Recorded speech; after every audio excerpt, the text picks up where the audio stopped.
Padahal menurut survei dari International Institute for Management Development (IMD), ya, seluruh responden mengaku masa-masa transisi menjadi seorang leader adalah waktu paling sulit sepanjang karir profesional seseorang. Biasanya sekitar 90 hari sampai 100 hari pertama.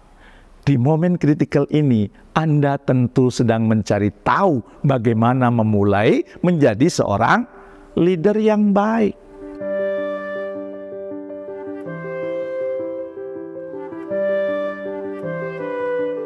Assalamualaikum warahmatullahi wabarakatuh. Bertemu kembali dengan saya, Jamil Azeni, di acara Leadership Inspiration. Semoga Anda semakin sukses, makin mulia.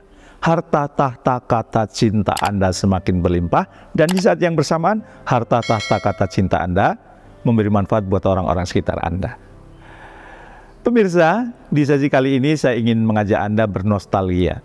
Coba tolong dong ceritakan learning apa yang Anda dapatkan saat pertama kali menjadi pemimpin.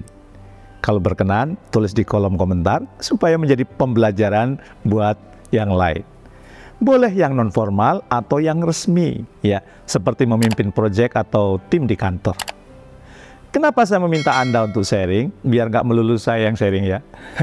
Tapi selain itu, supaya para penonton lain, ya, yang junior-junior kita yang ingin jadi pemimpin atau baru diamanahkan peran sebagai pemimpin, bisa belajar juga dari kita, dari pengalaman Anda sekalian, pengalaman saya dan pengalaman Anda.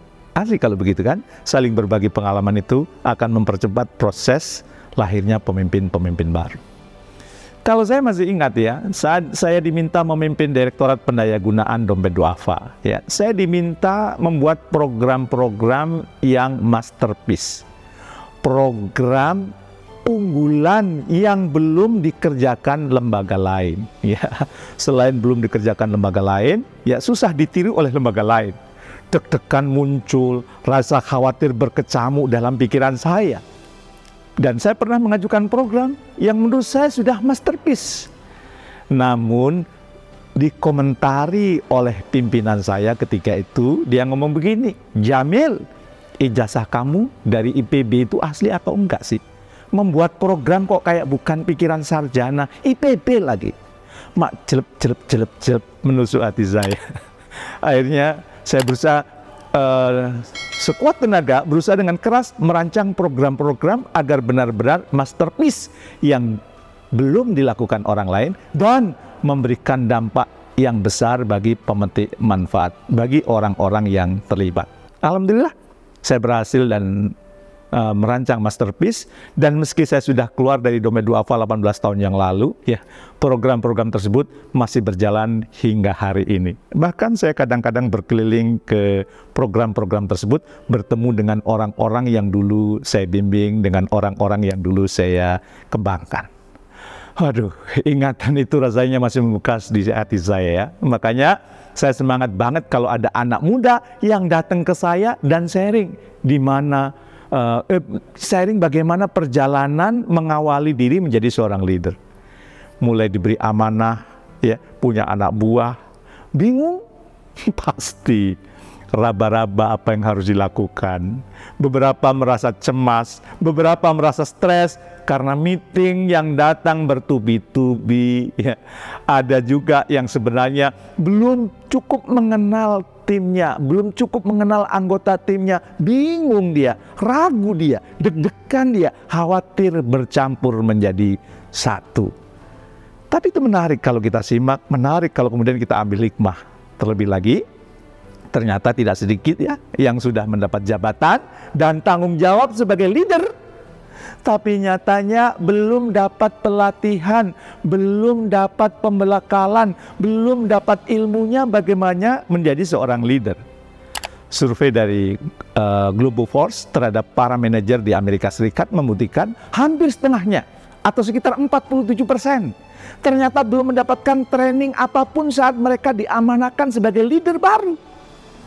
Itu survei di negara maju, negara superpower.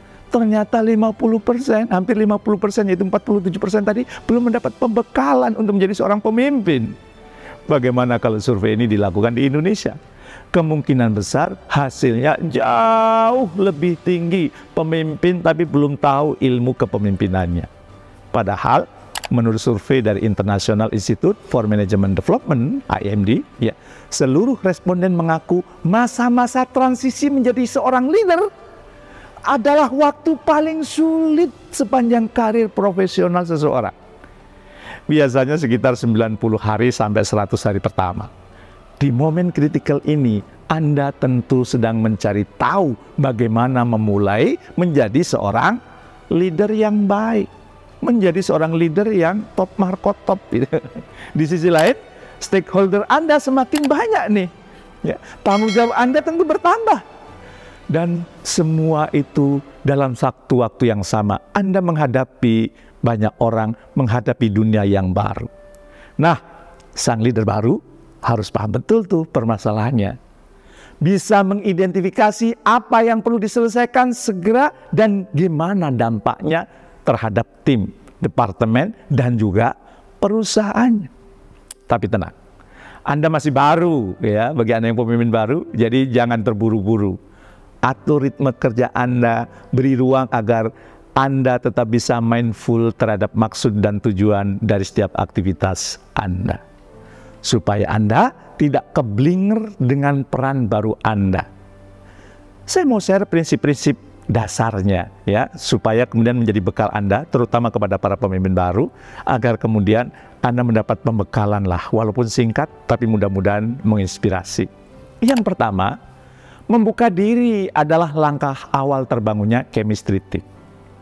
Sekalipun Anda sudah mengenal orang-orang di dalam tim, menurut saya, Anda tetap perlu memulai perjalanan leadership ini dengan berkenalan lebih dalam dengan anggota tim Anda. Menyatukan frekuensi, mengenal lebih dalam lagi, dan ini bisa berhasil jika Anda memulainya dengan Anda juga membuka diri Anda. Menceritakan sedikit diri Anda, bisa dengan perjalanan karir Anda, kegelisahan Anda dengan peran baru ini, nggak apa-apa, yang jujur aja. Atau bisa dengan kesamaan hobi Anda dengan anggota tim Anda. Setelahnya, biarkan mereka yang bercerita lebih banyak. Anggap saja ini latihan Anda untuk mulai lebih banyak mendengar. Karena menurut studi Harvard Business Review, leader yang bisa mendengar dengan baik, dia lebih dipercaya oleh timnya. Kreativitasnya dan kepuasan kerja timnya meningkat. Dengan membuka diri, anggota tim lebih engage dengan Anda. Dengan membuka diri, terciptalah obrolan ringan tapi dalam. Bisa tentang tujuan karirnya, kebutuhannya, bahkan kegundahan yang sedang dirasakan oleh anggota tim Anda. Dan itu bisa terjadi kalau Anda membuka diri dengan anggota tim Anda, bukan menjadi pimpinan yang tertutup. Yang kedua, dengan bahan yang ada, chef mampu membuat masakan menjadi lebih lezat. Bisa jadi dalam tim Anda tidak semua orangnya seperti yang Anda ekspektasikan, tidak seperti yang Anda harapkan. Seperti saat memasak, semua elemen bisa saling melengkapi satu sama lain. Tidak ada yang lebih penting. Semua harus fresh, bumbu harus pas, presentasi akhir pun harus menggugah, metodenya pun bisa menyesuaikan kondisi. Tidak ada benar dan tidak ada salah. Terkadang seperti sebuah seni, Anda hanya memerlukan atau Anda hanya butuh tahu seberapa banyak bahan-bahan ingin Anda masukkan. Seperti apa rasa yang diinginkan. Dan saat di akhir tidak sesuai, misalnya di akhir kok nggak sesuai harapan, maka Anda segera koreksi rasa. Dengan resources yang ada, bagaimana Anda mampu membuat strategi dan mengharmonisasikan setiap derapan langkah untuk mencapai tujuan bersama.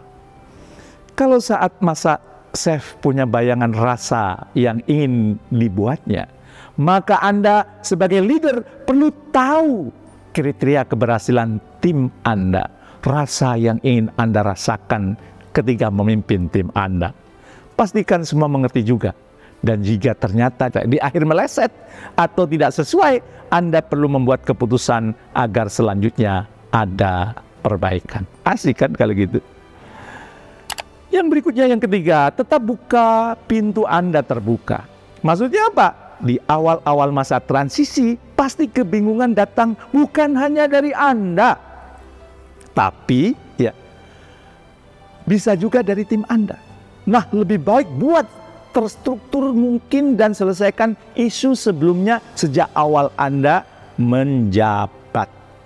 Anda pun perlu aktif bertanya dan memonitor progresnya. Bukan berarti saat satu masalah tertangani sudah selesai. Bisa saja muncul masalah-masalah baru yang lainnya. Dan itu memang tantangan seorang pemimpin. Selalu ada tantangan yang dihadapi. Leadership is a never ending journey. Dan seorang pemimpin yang sejati bukan hanya mengetahui dan melewati jalan itu, tapi ia juga mengajak dan menunjukkannya ke orang lain. Semoga Anda sukses melewati masa-masa transisi ini dan mampu menjadi pemimpin yang benar-benar memimpin. Asik ya? Siap menjadi pemimpin? Nikmati perjalanan Anda. Tetaplah menjadi pemimpin yang benar-benar memimpin dengan terus menikmati perjalanan menjadi seorang pemimpin. Sukses mulia untuk kita semua.